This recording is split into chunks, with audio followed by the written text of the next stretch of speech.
The year was 1600. Queen Elizabeth I granted a charter to a group of adventurous English merchants. This was the birth of the East India Company. Their mission was to seek fortune in the East. India, with its spices, textiles and riches, beckoned. The company established its first trading post in Surat in 1608. This marked the beginning of their long and impactful presence in India. The company's initial focus was trade. They sought pepper, cloves and nutmeg from the Spice Islands. They also traded in fine silks and cotton textiles from India. These were highly sought after in European markets. The company's profits soared.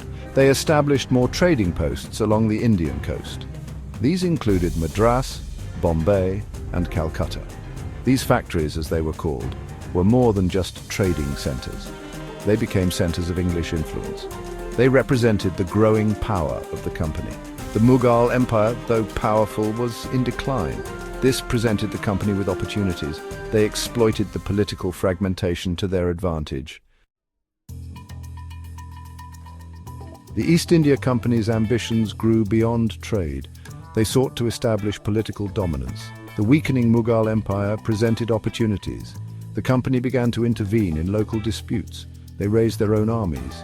These armies were composed of Indian sepoys. The company's military strength grew rapidly. They used it to protect their trading interests, but they also used it to expand their territorial control. The company exploited rivalries between local rulers. They made alliances and played them against each other. Gradually, they carved out a sphere of influence in India. The company's transformation from traders to rulers was gradual. It was also marked by shrewd diplomacy and military might. Their focus shifted from the spice trade to territorial control. This marked a significant turning point in Indo-British relations.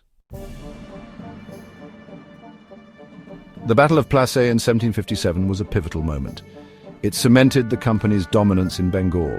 Bengal was a wealthy province. It became a prime target for the company's ambitions. The battle pitted the company's forces against the Nawab of Bengal, Siraj-ud-Dowlah. The company, led by Robert Clive, exploited divisions within the Nawab's court. They secured the support of key figures. This included the powerful banker, Jagat Seth. The battle itself was short and decisive.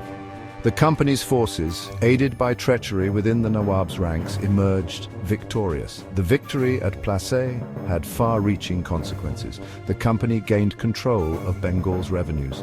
This vast wealth fueled their further expansion.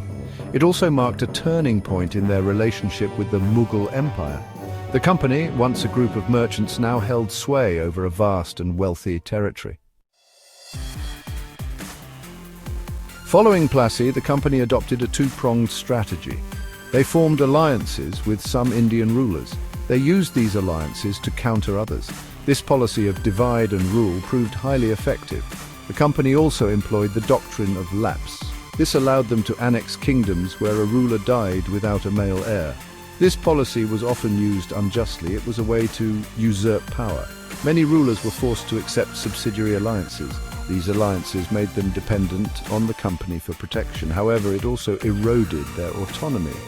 The company's relentless expansion continued throughout the late 18th and early 19th centuries. The Marathas, a powerful force in Western India, posed a significant challenge.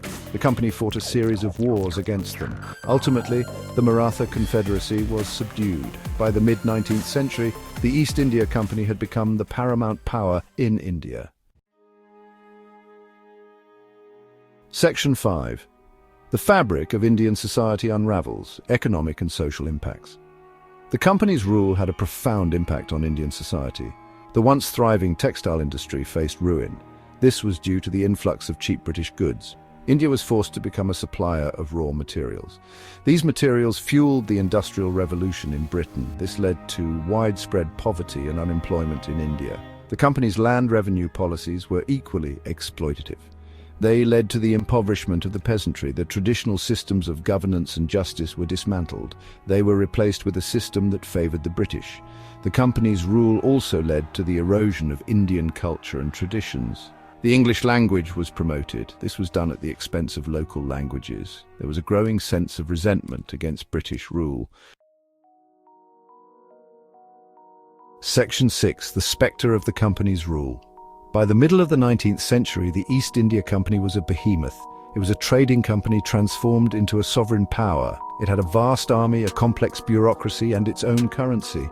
Millions of Indians lived under its rule. The company's grip on India seemed absolute. However, resentment against its rule was simmering. Indians from all walks of life felt the sting of British dominance. The stage was set for a rebellion that would shake the foundations of the company's power. Section 7. The Sepoy Mutiny, a nation in revolt. In 1857, the simmering discontent erupted into a full-blown rebellion. It began with a mutiny among the company's sepoy troops. The immediate cause was the introduction of new rifle cartridges. These cartridges were rumored to be greased with animal fat. This was offensive to both Hindu and Muslim soldiers. The mutiny spread like wildfire. It engulfed large parts of north and central India. The rebels, led by figures like Rani Lakshmi Bai of Jhansi and 𝕘𝕠𝕫𝕤, fought with great courage. The rebellion shook the British Empire to its core. It took the British more than a year to suppress the uprising. The rebellion left a deep scar on the British psyche. It led to significant changes in the way India was governed. Section 8. The Crown takes control, the end of company rule. The Sepoy Mutiny exposed the flaws in the company's rule. The British government decided to dissolve the East India Company. In 1858, control of India passed to the British Crown. This marked the beginning of the British Raj. India became a formal colony of the British Empire. The British government implemented various reforms. They aimed to prevent another uprising. However, the underlying principle of British dominance remained unchanged. The exploitation of India's resources continued. The struggle for independence was about to begin. Section 9. Conclusion. The legacy of British rule in India.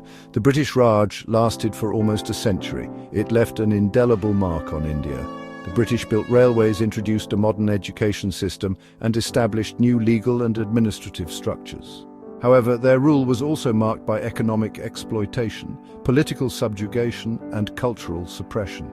The legacy of British rule is complex and contested. It continues to shape India today. The echoes of the past resonate in India's political system, its economy, and its social fabric.